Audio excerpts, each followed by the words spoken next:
এবিএলে আরও এক সমবায় নির্বাচনে বিনা প্রতিদ্বন্দ্বিতায় জয় তৃণমূলের। এবিএলের এমপ্লয়িজ কোঅপারেটিভ ক্রেডিট সোসাইটি লিমিটেডের সমবায় নির্বাচনে বিনা প্রতিদ্বন্দ্বিতায় জয়লাভ করল তৃণমূল কংগ্রেস।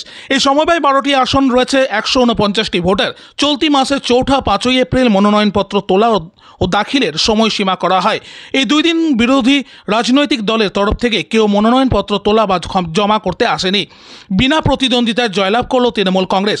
এরপরে বিজয় উল্লাসে মাতে কর্মী সমর্থকরা। একে অপরের সবুজ আবির মাখানোর সাথে মিষ্টি বিলি করা হয়। প্রসঙ্গত 2020 সালে এই সমবায় নির্বাচনে 2 আসন তৃণমূল দখলে ও 10টি আসন সিপিএম ও কংগ্রেসের দখলে ছিল। কিন্তু এইবার নির্বাচনে সিপিএম ও কংগ্রেসের তরফে কোনো মনোনয়নপত্র জমা করা হয়নি। স্বাভাবিকভাবে বিনা প্রতিদ্বন্দ্বিতায় জয়লাভ করে তৃণমূল কংগ্রেস। দুর্গাপুর থেকে Abdul মোতালিফের report.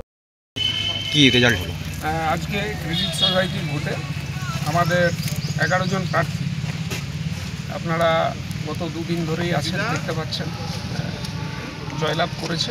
Credit society total 165 জন আমাদের ভোটার, তার মধ্যে আমাদের তৃণমূল কংগ্রেস এবং সংখ্যাগরিষ্ঠ।